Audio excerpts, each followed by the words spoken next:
What's a rich person thing that you only learned about when you grew up? Before we start, don't forget to subscribe to the channel so you don't miss the next videos. I wish you a pleasant viewing experience. Story 1. Private doctors. You buy into their practice. They limit the amount of patients they take so as to give better services. They just call to check in regularly so as to take care of you. Answer: not quite the same thing, but accessing private healthcare in some European or Latin American countries, in my experience as a gringo giri, was similar to this in terms of getting better service or being seen much sooner than otherwise would be possible stateside. Obviously, there's privilege at play, but these countries also have a parallel public system which doesn't exist in the US unless you're poor or elderly. So not everyone is accessing the private system since there's a public one in place. I've never had anyone call to check in on me, but it was mind-blowing the first time I had to schedule a dentist appointment in Spain. And when I asked about their availability, I was expecting to hear it would be 2 to 3 months out or more for a new patient, and got a response of, "I can get you in at 16:0 tomorrow or the next day."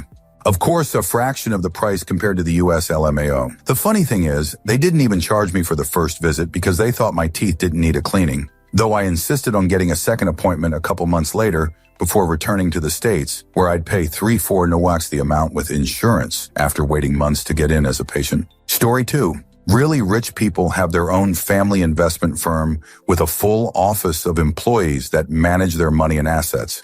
Imagine an entire small hedge fund or PE firm with MBAs and CFAs, but just for the money of a family. Answer: I've audited a few of these companies in my line of work. One of them gave their assistant a $2 million holiday bonus because the portfolios did so well that year. They had asset managers and financial analysts on their payrolls, but also housekeepers, groundskeepers, chauffeurs, doormen, personal assistants and trainers, chefs and pilots, a full staff of employees with benefits just to tend to the family's needs. It's an unfathomable amount of wealth. Story 3.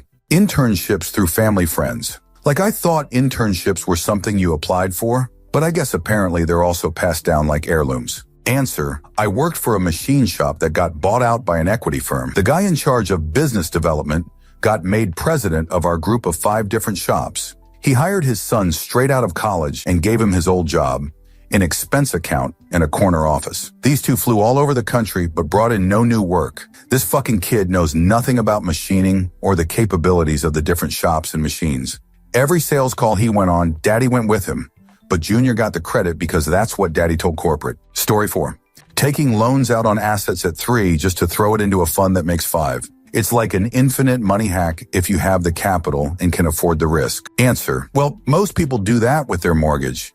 My mortgage is slightly less than 3, but I take the money that I didn't spend on paying off the rest of the mortgage, and I put it into a high-yield savings account at near 4. That's just one, but why would anyone not do that if they can afford to? In my case, I have 2 years left on my mortgage. I have enough saved to pay it all now, but I'd rather pay the 3 interest in order to earn 4 on the balance. I'm too chicken to put it into stocks as I want to make sure I have that payoff amount. I have other money in stocks that aren't earmarked for the mortgage. So even this strategy is not as effective as investing it instead of the savings account. But that's just me being careful. Super rich guys will 100 carry a mortgage or even just rent a place so that they don't tie up their money in owning a house when they could be making that money work for them. Most of us just don't have the cushion to be able to gamble on investments without knowing the market. Story 5. Trust funds, staff, private bankers. When I went to university and some of the kids just got on a chartered plane to go to Negril or Goa, and when I said I couldn't afford it, one said, "Ask your banker." Girl, my banker was a teller. Story 6. That people actually renovate perfectly good kitchens just because they're bored of the color. The stove works, the fridge is fine, but we're going for a new vibe. Must be nice. Answer: my grandmother cleans house for an ultra-wealthy family. They lived on the outskirts of the city in a McMansion, but their kids went to a private school in the center of the city. The kids were on the soccer team and didn't have enough time to finish their homework before having to head back out for practices and games. So the family bought a 3-bedroom house behind the school, fully furnished it, and got cable, just so they can use it 1 to 2 days a week to do homework, shower, and then go back to the main house. They also had a huge 2-story pool house built behind their main house because the husband's dad divorced and got a new girlfriend, and they didn't want the kids to see the grandfather sleeping in the same room with another woman that he wasn't married to. They had 3 spare bedrooms and a huge basement the grandfather could have slept in when they'd come to visit for the week during the holidays and not been noticed by the kids, but that wasn't good enough. They sold both of those houses and got an even bigger one in the city and now have a summer and winter house in other states on top of their main house. But they're super nice. My grandmother gets paid $2,000 a month when they aren't at the main house because their cat has separation anxiety, so they pay her to sleep in their house instead of her own. Story 7. Using money to make more money. I thought you just got a good job, kept getting promoted, and you would eventually make so money you would be rich. Turns out you take the sizable sums of money you have and use that to invest in ways that make that money grow way faster than just earning more by working. It's wild. Answer: I'm worth less than one and am not rich. I consider myself financially secure and fairly comfortable at this point, but not rich. The majority of my net worth is invested, and each year their value generally grows by much more than the total of my wife and I's salaries. Compounding growth is an exponential thing, and it's crazy how fast things grow. 6 years ago, we were struggling to put food on the table or gas in the cars, and we lived in the cheapest crappy rental we could find. Now we're on track to retire by 40ish. Story 8. Once you have enough money, a lot of problems just go away. I don't want to deal with my lawn, so I hired a guy. Same with my cleaning lady. She comes twice a week and also does laundry and dishes. It's not like I never have to wash dishes ever, but generally speaking, all this stuff just gets done. Story 9. Full-size candy bars given away at Halloween. My friend did this. He also had his BBQ running in the driveway and handed out hot dogs and cans of soda. The parents loved getting to his house. He set up his laptop in the front yard and projected, "It's the Great Pumpkin Charlie Brown," onto a makeshift movie screen, and kids would sit on blankets in front eating hot dogs. Dude was awesome. While he did this, his wife took their 4 kids around the neighborhood to trick or treat. Story 10. The power of compounding interest, and that it is a conversation one has with the kids as early as grade school. Story 11. That you go to an Ivy out of obligation and social standing, not because you actually want to or earned getting in. It's just a given in your social circles, regardless of your grades. You're getting in because anyone knows someone on the board of trustees of the Ivy. Answer: nope. There are too many willing to pay the price. No need to give admission away. Too competitive. Everyone knows someone. 10 mil is a good bet now to buy into a top Ivy, and plenty qualified students will not be admitted for that. Many alums will even start generously donating while their perfectly qualified kid is in elementary school, and their kid won't be admitted. While legacies generally have a higher admission rate, those that are admitted are at the top of the applicants. They actually have a higher bar. Also, a legacy with parents who haven't donated may have a tougher time than a non-legacy unless the kid is amazing. Makes sense that more legacies would be qualified. Their parents care about college and will pay for tutoring and private school. And then there is genetics. Story 12. Went for jury duty in Silicon Valley. During jury selection, the judge asked if anyone had been involved in a kidnapping or attempted kidnapping. A surprising amount of hands went up. Answer: I dated a guy in college whose father was a bank CEO. He had a bodyguard drive him and his sister to school and then pick them up every day until he was 18 due to the fear of being kidnapped. I went to his parents' home a few times, which was situated on a cliffside overlooking the ocean. He showed me their master bath. The shower had a glass wall looking out over the water, and there was a cruise ship passing by in the distance. That was next level rich. Story 13. You may have heard that all rich and famous people know each other and it's like a club. Well, that's actually kind of true. Very rich or famous people all go to exclusive, expensive vacation locations. They aren't renting Airbnbs like normal people. Only rich people can afford to go to these places, so everyone they meet there is also very rich. This is how they network and meet each other. Famous people also go because they won't be bothered there. I got invited to one of these vacations and kind of blew my mind. Story 14. Rich people think that everyone who's not financially rich is playing the same status games they are and just failing to win. They don't realize some people aren't chasing the same goals and feel perfectly content with their relatively simple lifestyles.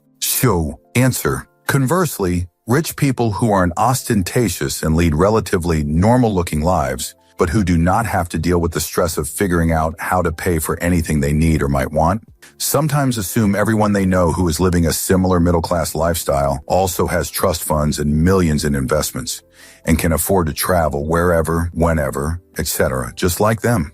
These people are very annoying because they will say things that imply you and them are all in the same boat and worried about the same things, when the things you're worried about financially are not even in the same universe.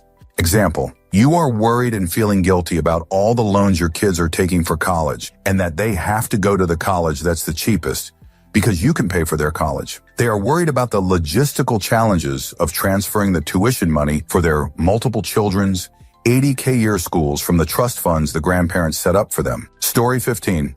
Growing up, we always had a doctor who would come to our home, accompany us to the hospital, etc.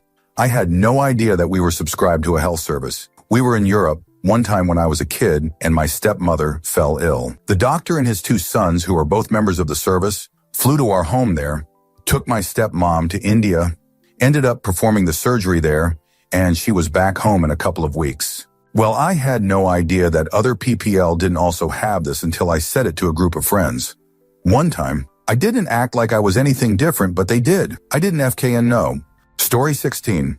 They always hide their trash cans like it's their fudge life savings. I dog sit for a lot of privileged people, and the most annoying part is finding the trash. Hiring cleaners is another one. I always wondered how rich people kept these huge houses so clean. Now I know it's because they don't. Also, what the hell do you guys snack on? Never any junk food. All I ever see in these houses are raw nuts and dried fruit. Now I know y'all are sneaking potato chips or a Pop-Tart. Don't even front. Answer. I think it is so interesting how roles have shifted with rich versus poor food. White bread used to be for the rich because it was refined. Now rich people eat artisanal 12-nut multigrain vitamin bread. Chips are for the poor now, but I'm guessing in the past, something heavily spiced like Takis would be rich people, and food like nuts and berries would be for the poor. I've noticed mainly using spices to flavor your food is way cheaper if you know where to shop than other flavorings like herbs and cheese. Story 17. My friend is wildly rich. He does what he wants, when he wants, how he wants, and answers to nobody. No daily grinds, no punching the clock, no answering to a boss, just flying to different countries every month. Answer. Honestly, the best part about being independently wealthy would just be the combination of not having to worry about daily expenses and not having to work for a boss. I could probably spend a couple of years just sitting in a mid-range apartment, reading books and shit posting on the internet before I started to feel that maybe I should be doing something with my time. Even then, there are a million hobbies to explore, many of them fairly cheap. Story 18. Buy, borrow, die tax strategy. When you own more than about 5M in liquid stock or business assets, and you don't want to sell it and pay taxes on the gains to buy other stuff, you can borrow at extremely low rates against the assets you own. By choosing to borrow against what they own, they avoid capital gains taxes. So long as the appreciation exceeds the loan rate, this can continue in perpetuity. If they die owning the asset, it will step up in basis upon passing, and no tax is owed between the difference of the original purchase price and the value on passing. There is no limit to the amount that it can appreciate, and borrowing can exceed the value of the asset borrowed against. Answer. One guy who did this for clients said 1. Need 200 to 300 million. 2. Banks get a cut of the appreciation of the asset, so the borrowing interest rate can be low. What can most people get for normal, not special deals margin rates? Equity. I live on 20, 0 to 30 Sonier. Interactive Brokers 5, 83 for first 100 and 0. Fidelity 11, 125 to 12. 575 on first 100 and 0. 3 different rates. B. If I were borrowing 1, 0, 0. Interactive Brokers 5 taunt 33 for between 100, 0 to 900, 0. 5.83 for first 100, 0. Fidelity 8.5 between 500, 0 to 999, 999. Fidelity 8.25 over 1 million. If the borrowing rates are low enough, SP 500 10-year compounding beats the loan margin interest compounding. Story 19. The more money I have, the colder I get in the summer. It's a privilege to be able to sleep with a hoodie and 2 blankets when it's 100 degrees outside and I keep it a cool 68 inside. Story 20. What we consider luxury brands are nothing compared to the uber rich. Not only is everything customized, but they are purchasing extremely niche items for exorbitant prices that we have never even heard of. Story 21. I always thought that everyone worked at least part of their lives, enough 10 years to qualify for Social Security and hence Medicare. But there are actually people who reach retirement, not having worked at least 40 quarters. Nor did their spouse. And their kids have no plans to work either. So strange to someone from the working class. Story 22. When I was a kid, I thought that Viennetta ice cream was only for rich people. It turns out that it wasn't. Story 23. They talk about once-in-a-life dreams, at least for most of people on the planet, like we talk about to eat in a McDonald's. Literally. I saw it happens not long time ago, maybe months, two friends, boy and girl, in their 40s, talking about their life experiences and saying what they want to do or not to do. Again, like we talk about the best restaurant in our neighborhood. They were talking about traveling around the world, best executives airlines classes, private jets, best extreme sports they had tried or want to try, etc. You have to fly over the Everest is amazing. Oh, now I'm going to do it next time I have a spare time.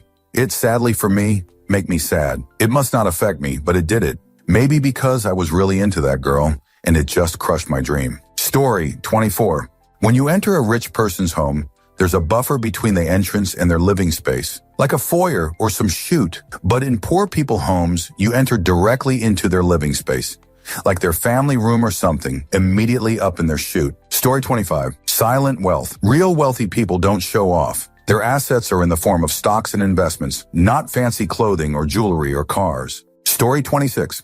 I read a comment from FP67, essentially working just to pass time. Ever ask a boomer manager or VP why they still work? It's never, oh, I'm saving for retirement. It's something like, I don't know what else la don't like to work, I get bored, etc. And do you know why, 60 years old, they want to work more than the rest of us? It's because at that point in their career, they're doing fuck all. They read reports, tweak some stuff, and maintain client relations with other boomers and partnered orgs. Every VP level of this age of known comes into the office when they feel like it. If they feel like it, read the news, chat with coworkers, call and chat with partners, and head out early. That's it. Of course, they're not going to give up a position that pays the most for the least work with zero risk of firing. Answer. I work with an old boomer gunning for 50 wires of employment with the company. He still comes in on weekends and leaves late. Fucking guy is almost 70 and can barely walk. When I heard about this, I asked someone under him, why is he here all the time? Doesn't he like his wife? Their response, actually no. So this guy keeps working so he doesn't have to go home. Story 27. I learned I would never be rich, no matter how hard I worked. I could achieve high earnings, but not rich. Story 28. The amount of ways they get out of taxes. Even just moderately rich people have all types of ways to shelter their money. Story 29. Private jets. I thought this existed just for a handful of folks. Turns out is a more common practice nowadays. Maybe is a more recent trend too. Story 30. My aunt used to be in high-end real estate sale in a major U.S. market. To even see the listings through her firm, you needed to go through an approval process and be worth around 50 millers. These homes were kept under wraps and were very private. Story 31. Money laundering. You're in a wealthy room when they're casually talking about cleaning, hiding money strategies.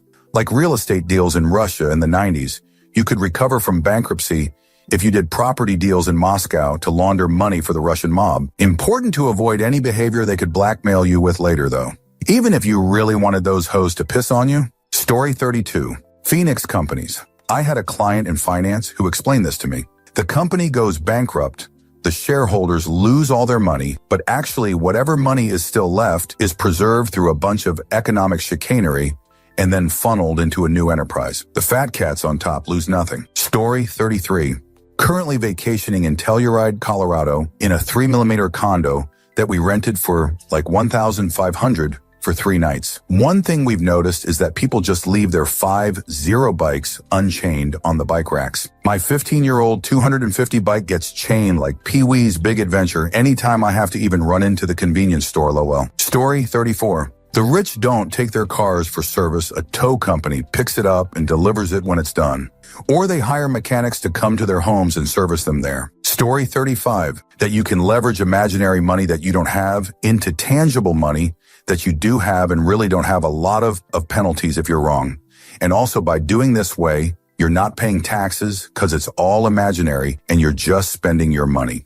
See Elon Musk's purchase of Twitter and how he financed it. It's ridiculous. If you try to do that with like 100 grand, you would be arrested. But if you're doing it with 20 billion, people are knocking at your door. Story 36. My parents were immigrants who had great jobs in the USA. Back home, they weren't allowed to own land or property because of their religion and beliefs. So all their money went into property. If I got a bean burrito and a water from Taco Bell, that was eating out.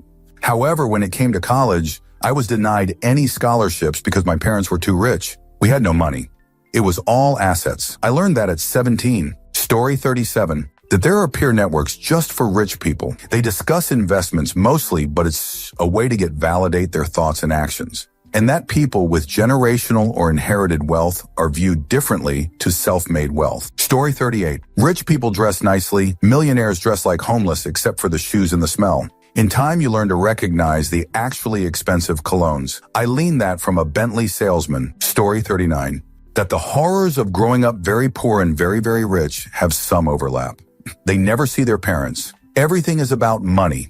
Immense amount of pressure for you to do something extraordinary. Nobody really cares about you as a person because of your class and use you as an object or tool. Actual close friendships are much harder because of the classism pushed on you. Story 40.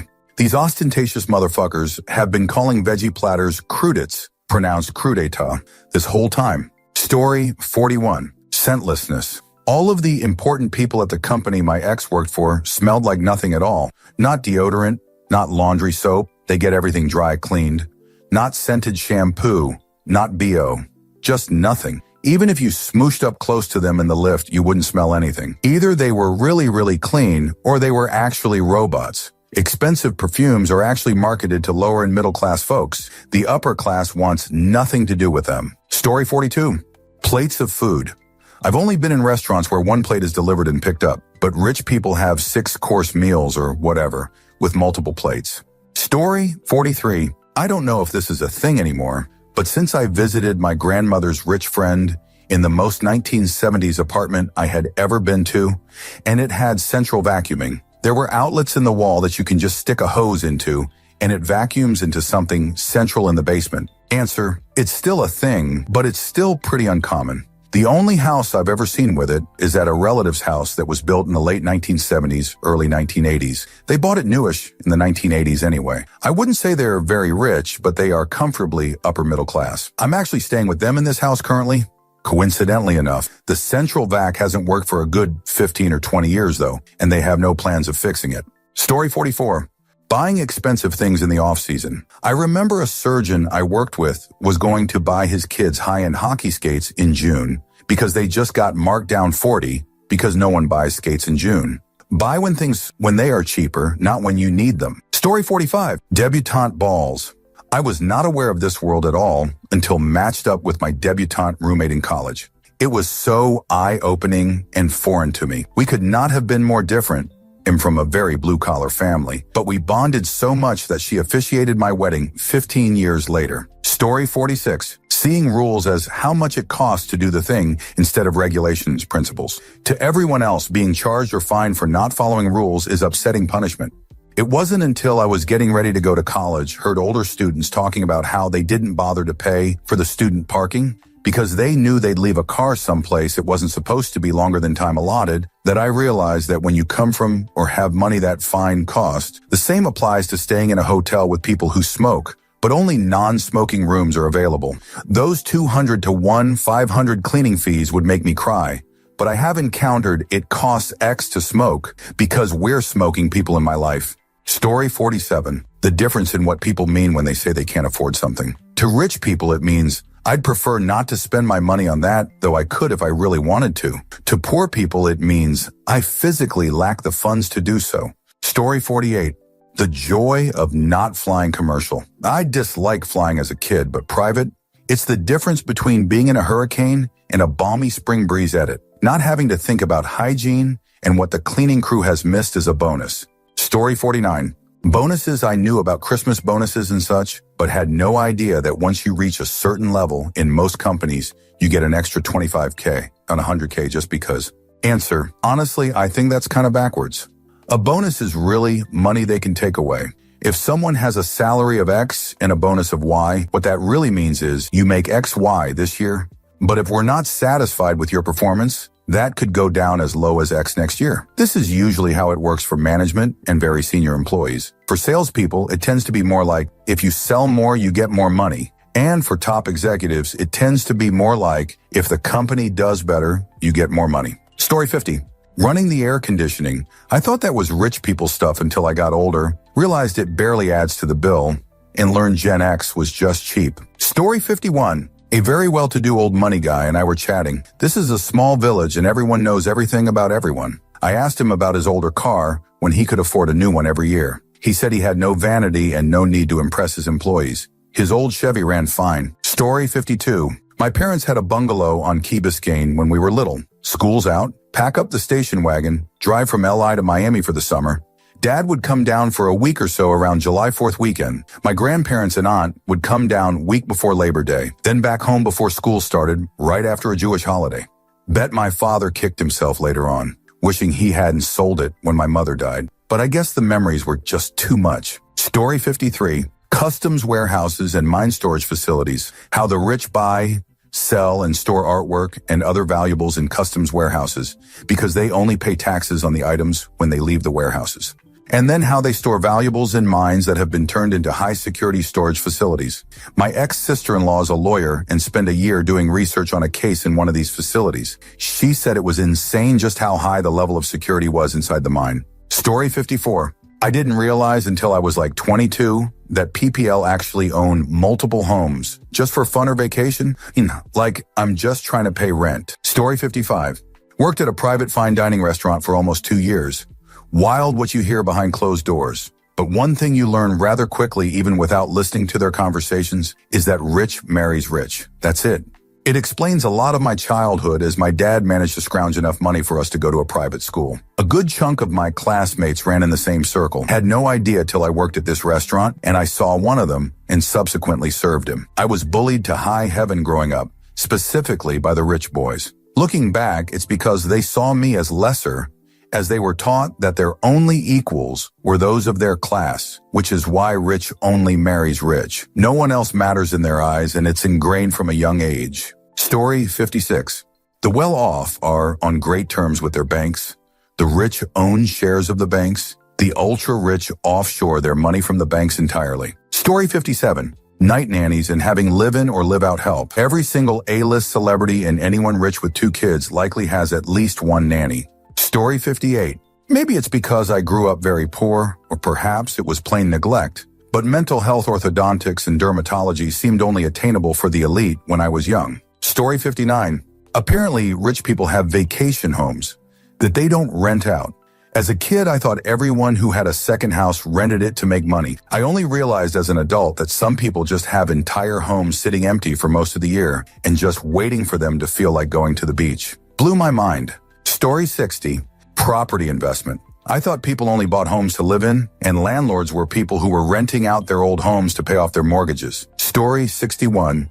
Was today years old when I learned some rich people have fridge drawers built into their kitchen island, like a stealth fridge, just for beverages. Meanwhile, I grew up getting yelled at for opening the fridge too long. Story 62. Intensive networking in order to help their kids find jobs and internships. That was why kids from rich families got internships starting in high school, while us normies tutored, lifeguarded, babysat, and made fast food sandwiches. Story 63. People who earned enough money to stop paying Social Security tax. Currently, that is about 170 per year. In other words, by the time you earn 170, you stop paying the Social Security tax. People who max out their 401k account by February. People who open an LLC so they can dump money into a 401k after they maxed out their personal 401k. People who always pay cash for houses and cars. Story 64. They most likely got their money from their parents' family given to them. While they may have made some choices to continue the wealth, more often than not, a rich person thing is having money or land handed over. Story 65. The freedom to actually live your life for yourself rather than some rich jerk who hardly works at all.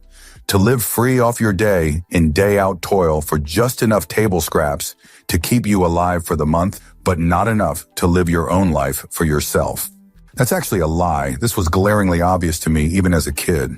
Story 66. That people actually owned houses. I grew up in rentals. Had no idea that people actually owned the houses they lived in. Answer, we weren't rich. But sometimes my dad made good commissions as a mortgage broker, so he would go out and lease a Cadillac or he would buy 5 new custom-tailored suits. And then we'd end up having to remortgage the house again and fall behind on the property taxes because it was cyclical. It was never steady money. So some of those people who may seem better off because they own a house, yeah, sometimes it's all mortgaged to the hilt. Story 67.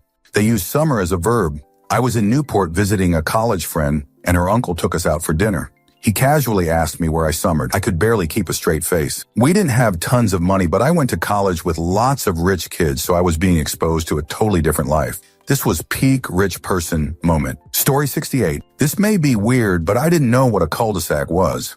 Went to a rich girl's house and ordered up a pizza. When they asked if it was a house or apartment, she told me to tell them it was a house on a cul-de-sac. Story 69. I had a classmate who would just casually shop for cars, big names, online at least twice a month. She also casually asked her close friends what car do they like for their B-day.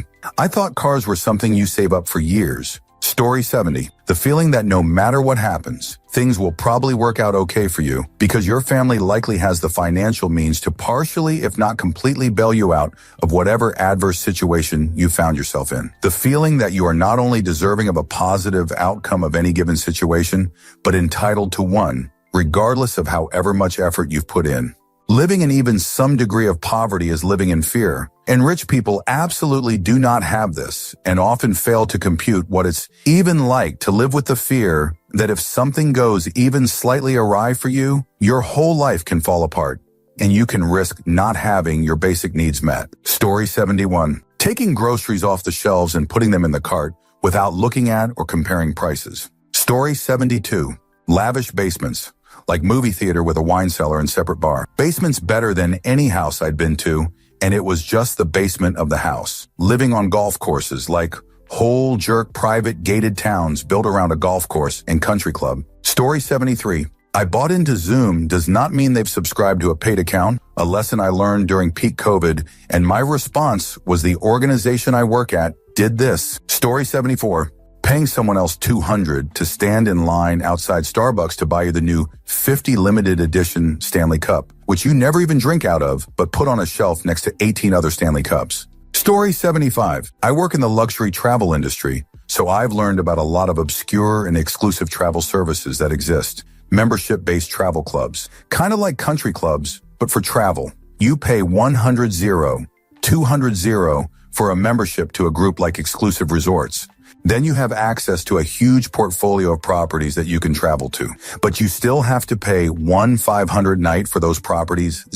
Story 76. Glasses. Oh, your eyelashes brush against the lenses causing a blur. Just buy a superior pair. Red, of course.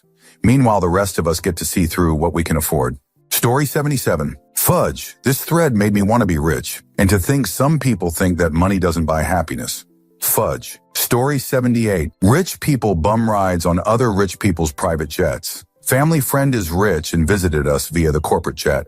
Told us about how she was somewhere and met, name withheld, someone even richer who offered her a return flight on their private jet she'd flown out public. When she boarded, she met a guy who was also hitching a ride. He didn't know the jet owner personally, had just seen the jet at the airport, looked up the tail and flight plan, made a few calls, and snagged an invite.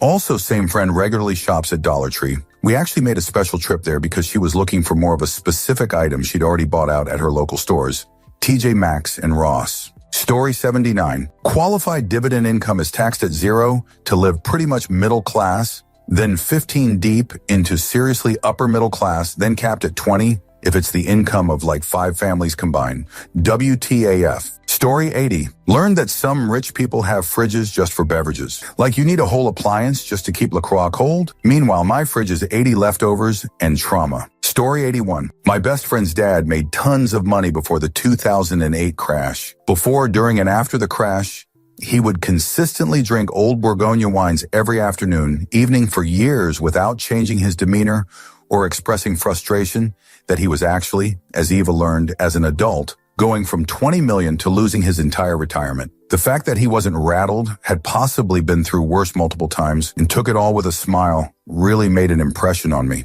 Story 82. Going to the fair, the zoo, to the museum. Whenever I wanted, there are still fairs, the zoo and the museum are still open. But I never go because it's a decision of having a few hours of fun or having food on the table for the whole month. I'm 45 now. When I was a child, everything was so cheap because zoo, museum, fairs got subsidies by the state. Now there is a whole generation of kids whose parents cannot afford to give their kids these kind of memories, which makes me feel very sad for the kids. Story 83. The richest people I've known always screw over their workers, but specifically the workers in their personal lives. The contractors, builders, business who work in their homes. One example I've actually seen multiple times. You find someone to install your home theater, design, build equipment. You beat them up on a price on the project, then demand endless changes. Then once the project is done, refuse to pay or just ghost the situation. They are super cheap assholes to some people, and I have yet to understand it, but it's a pattern for sure. I think there is something about hiring smart people and then treating them like garbage. They only tend to screw over the architects, designers, techs, and not the gardeners and housekeepers. Story 84. I had no idea people actually bought brand new cars every year until I started working as a receptionist at a law firm. My boss would come in with a different luxury vehicle each spring, like it was totally normal while I was still driving my 15-year-old Honda. Story 85. They live off of yield and leverage their assets at low rates into cash flow generating instruments. Story 86. The most important thing I failed to understand as a child is that the working middle class buy lots of junk and the rich generate wealth. It was a hard lesson to learn because my father came from nothing and generated a little wealth. But now I see all the people around me are working middle class. They earn hundreds of thousands a year and spend it all on car leases, massive homes, and don't have a penny to their name. Rich people don't have a darn car lease. They lend the money and generate more of it. Story 87. Never really experienced how rich people treated service staff until I worked as a valet parking attendant. The entitlement and not even an eye contact from these folks. Bad tippers too. The dukes from trading places were no exaggeration. Sorry, a shitty X8. Raj's kid. I'm going to see Pink Floyd next week, Mary. I didn't realize they were touring in the US. Rich kid. They're in Europe. Story 89. That some people go to the hairdresser when they want to and don't have to wait 4 extra months to spare money for it. Same for shoes. Story 90. Traveling with just a small bag for your phone, wallet, keys, because you have different sets of clothes at your different houses. Yeah, growing up I had friends who had a place at the lake, but they always took clothes with them. Rich people have 2 sets of clothes and people to wash them at each place. Story 91. That cheating on your taxes and blaming the poor, the blacks, Mexicans, gays, etc. is apparently patriotic. Story 92. My FIL and his second wife, would she be my stepmill, used to have a separate, fully furnished living room that was just for show. Nobody was allowed to sit in it because the furniture was white, and according to her, the dye from your jeans would rub off and discolor it. Story 93. Not grown up yet, but I know a guy in my year, HS, who didn't come to school for about a week like thrice or so, cause his family took him to attend campus open days of his dream universities outside the country. Story 94. Cheating on taxes, paying as little as possible to everyone, philanthropy, etc. I thought most people who had lots of money worked really hard for it and earned it. Certainly not always the case. Story 95. Family, sure they might have huge legal inheritance battles, but in general they all know each other and have contacts on speed dial. For myself, I barely know where my own dad is, much less other members of my family. Cousins, aunts, uncles.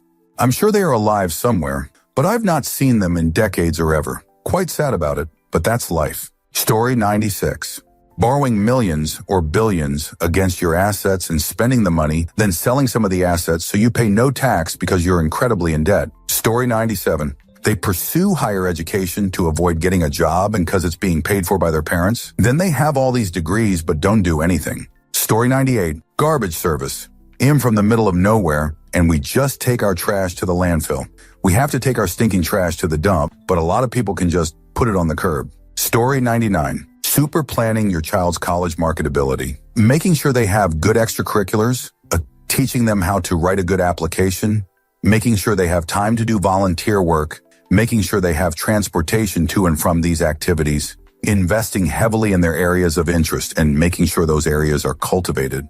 For instance, you don't just have a music teacher for one instrument, you have a music teacher for a couple of instruments and you pay to keep those tuned regularly and you get the best instructor in your area. Story 100.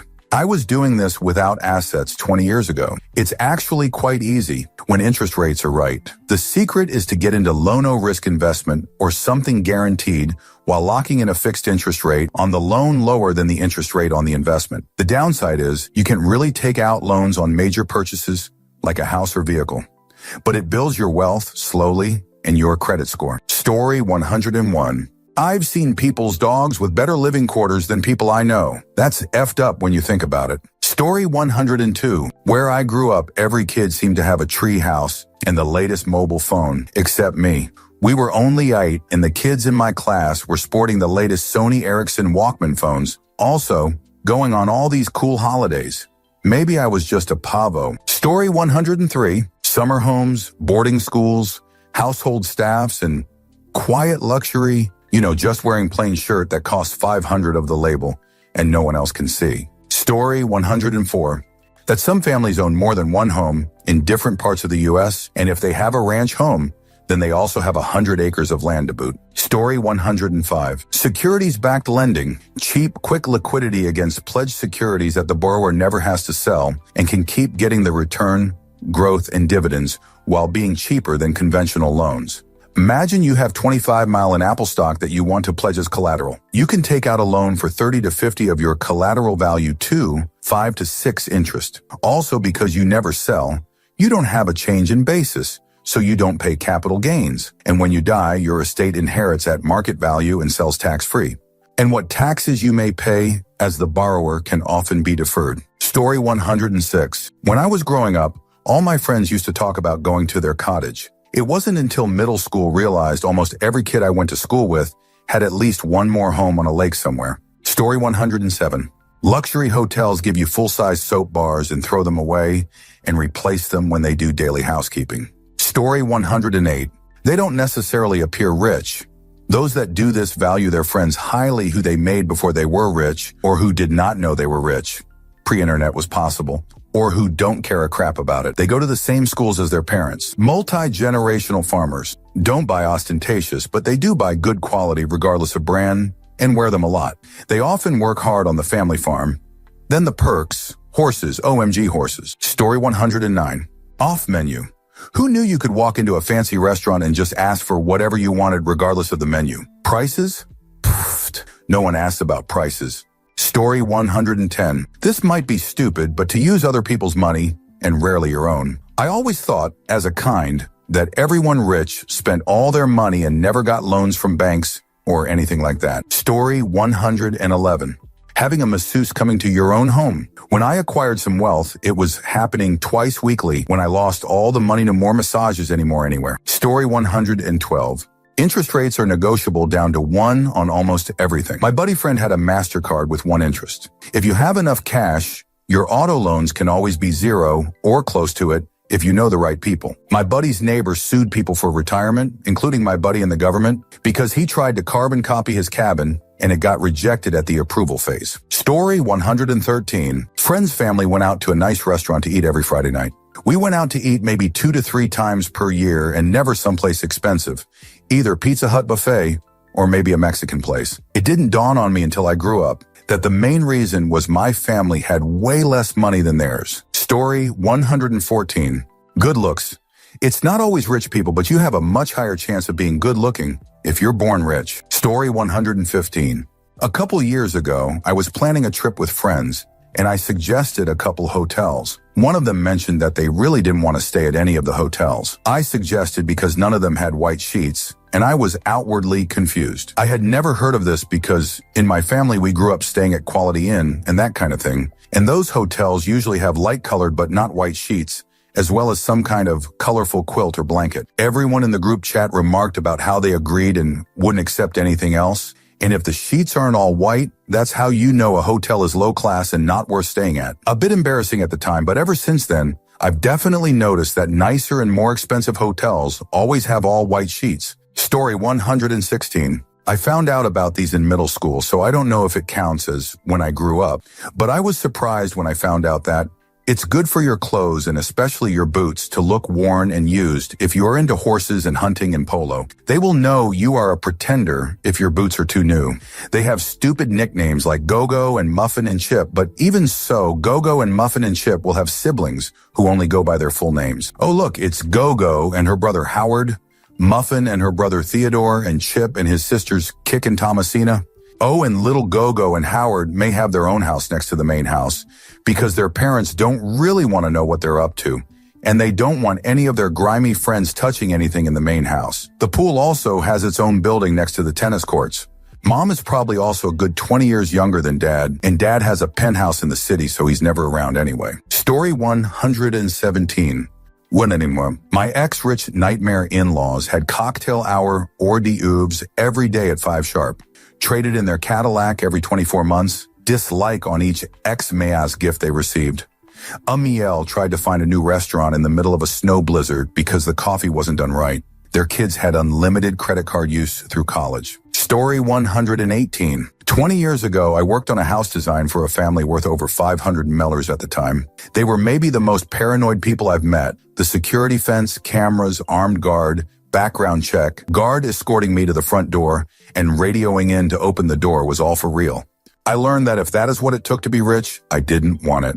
Story 119. A friend of mine is installing a combination turntable elevator to access cars in his lower garage. Nice. Story 120. Money is not a factor of worry for those people. I know it sounds obvious, but once you've actually experienced that, money is something they do not think about as a limitation to anything. It's wild. Story 121. Turned down service, stayed at the Ritz once for work, and was amazed that the rich don't even untuck their own sheets. Story 122. Some people literally have staff that works at their house full-time, just like in RHE movies. House managers, groundskeepers, the whole thing. It's insane. Story 123. I can't confirm if this is true, but supposedly my dad's friend, who worked in finance in NYC, had his health care paid for by his company. Not his health insurance, his health care. They just paid for everything. Also, massive life insurance policies as a way to pass on wealth. The premiums are huge, but the payout is completely tax-free. This is less of an issue since they raised the cap on the gift tax exemption so that couples can leave over $25 million to their heirs tax-free. But it was a lot more common when the cap was only $1 million about 30 years ago. Story 124.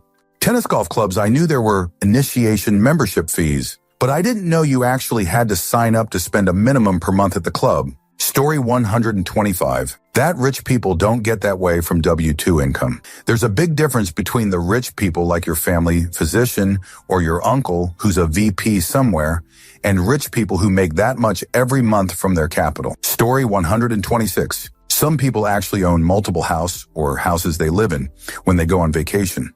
Didn't know that was real. Story 127.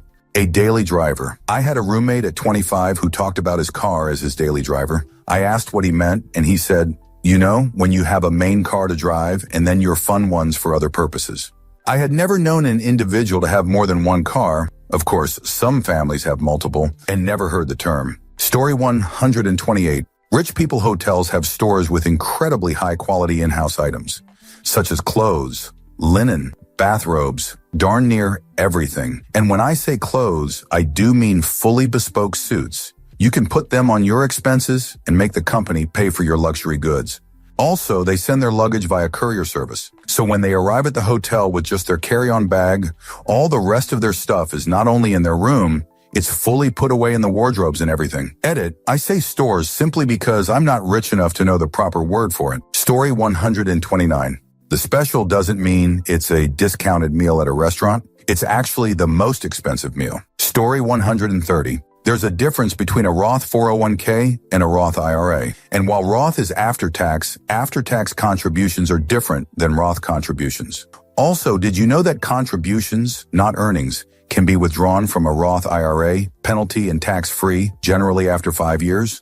Not really a rich person thing, but where I come from, actual rich person thing. Transatlantic flights are bumpy and cramped in a Gulf Stream, particularly when flying against the jet stream. For this reason, many oligarchs tend to opt for used 737s. Story 131. You can get any type of doctor to do house calls. You can get most service professionals, manicurists, hairstylists, makeup artists, tailors, etc., to come to your house as well.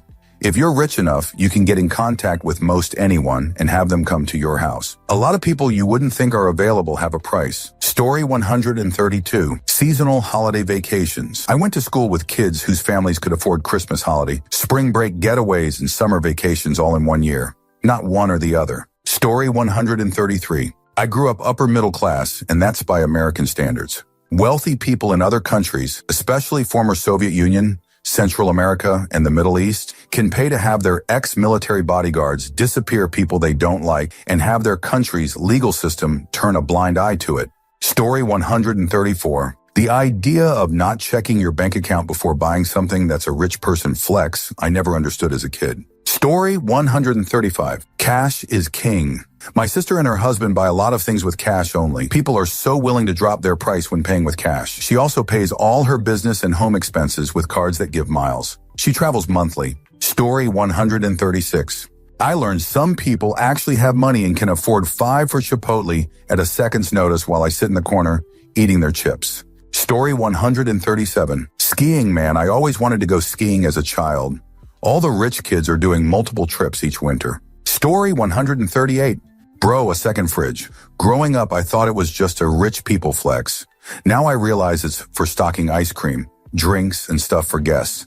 As a kid, I thought, why would you need more than one fridge? Story 139. Fresh towels that were just for show. I remember going to a friend's house and reaching for a hand towel in the bathroom. Her mom sprinted in like I was about to commit a crime. Those are decorative, she said, and then handed me this slightly worn, less fancy towel from under the sink. It absolutely blew my mind. We had one towel in our bathroom and it did all the jobs. Drying hands, mopping up spills, sometimes acting as a bath mat. I didn't know you could afford to have towels that nobody even uses. Just vibes and embroidery.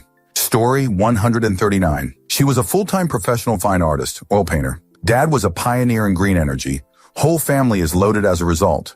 She was able to focus on school, earn her MFA, travel the world on residencies, etc. She was wonderful and goes to show you that when you have a well-adjusted upbringing, support, and the money to provide resources, you can be who you were born to be. Absolutely could not relate to the socioeconomic struggles of the people she dated, though. Story 140. I grew up very blue-collar poor. The men I knew fixed cars, re-roofed their own houses, knew plumbing and electrical stuff, etc. My husband grew up very wealthy.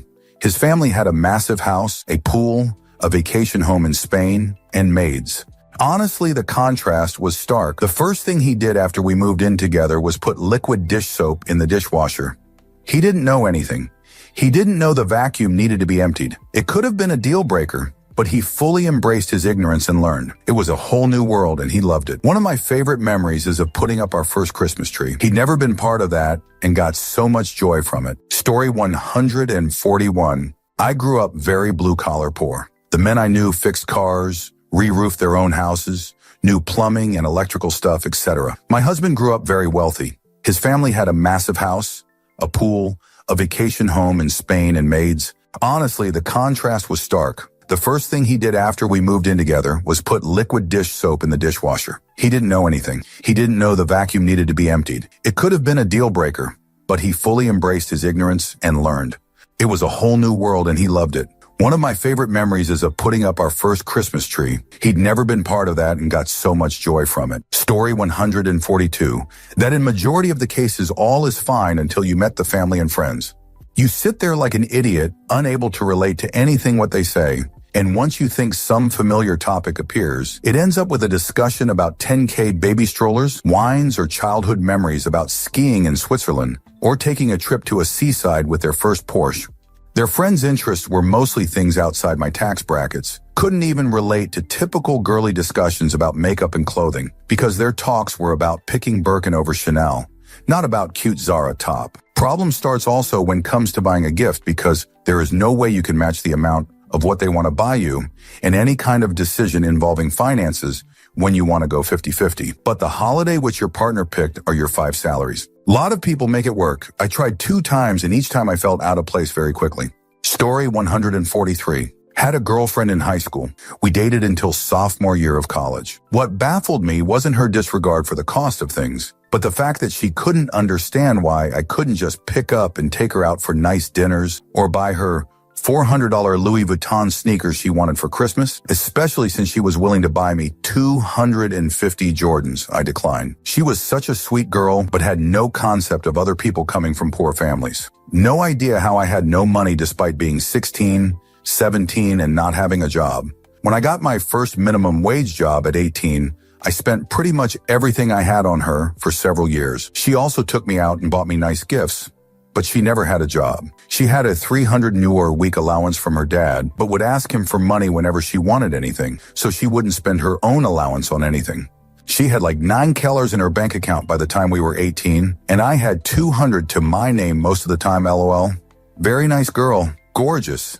She was very good to me, but I eventually lost interest because of reasons that had nothing to do with money. Story 144. He invited me to things casually, like you'd invite people for a cup of coffee, things that would take lots of planning and saving on my part.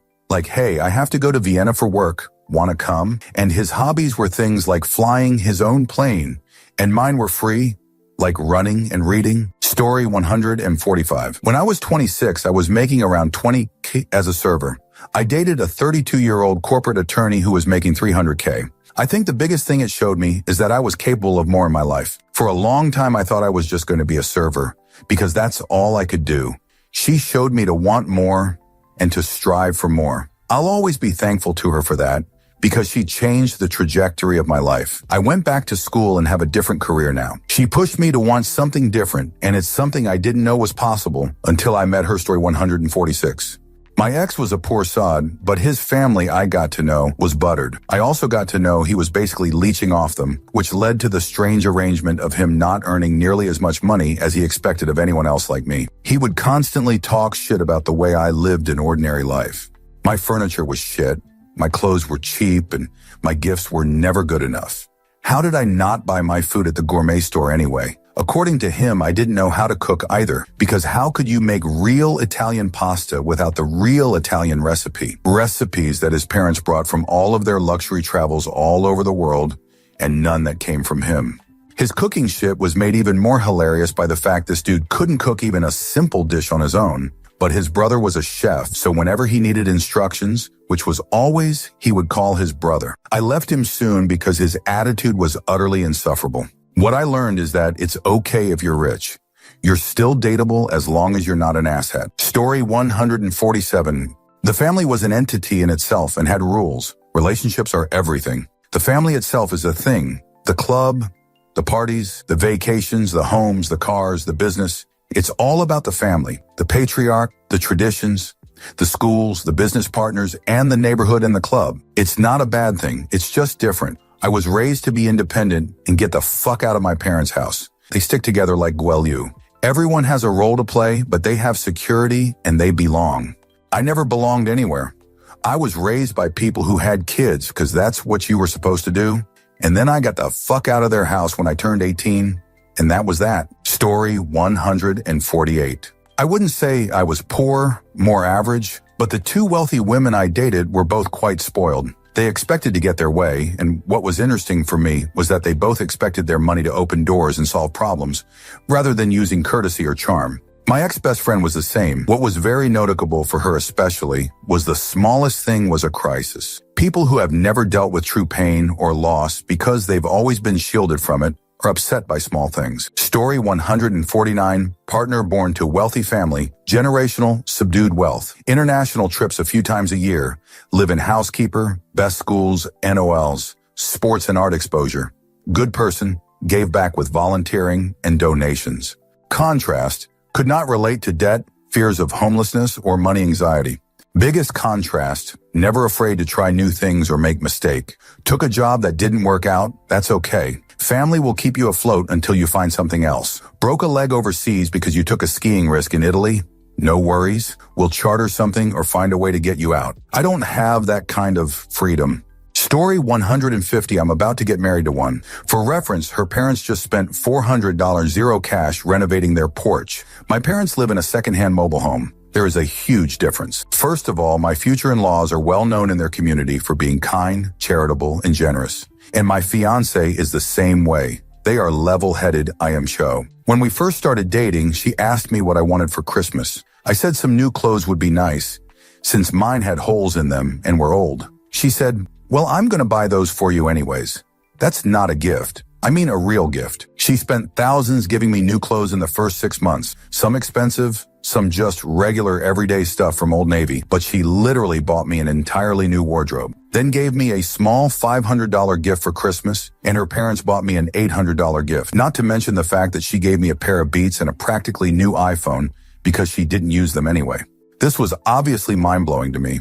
I bought her a $150 gift, but she was thrilled with it because it was thoughtful. A nice lighted jewelry cabinet instead of her keeping all her jewelry in various small wooden boxes, all unorganized. I will say that for our wedding, she about had a meltdown when she found out our budget was only $50, not including the welcome party, the wedding planner, or the honeymoon, which is probably an additional $15K. It only lasted for one day before she accepted it and moved on, leaving any animosity behind, which I was really proud of her for. Overall, her or her family never judged me or mine, probably because they haven't always had money. The biggest difference I noticed is that her family bargains for everything. They do trade deals with other companies, call in favors, negotiate everything, wait until stuff is on sale, buy quality, buy it for life stuff, etc. Probably what made her dad such a successful businessman and lets them stay rich. Story 151. I grew up middle class and sometimes really struggled depending on my dad's job status.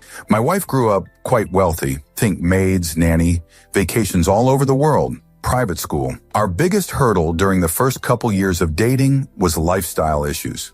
Just seeing how much she'd spend without even worrying about the price or budgeting, not thinking twice about a purchase or when grocery shopping. It was the small things I was more amazed at and found tacky more anything.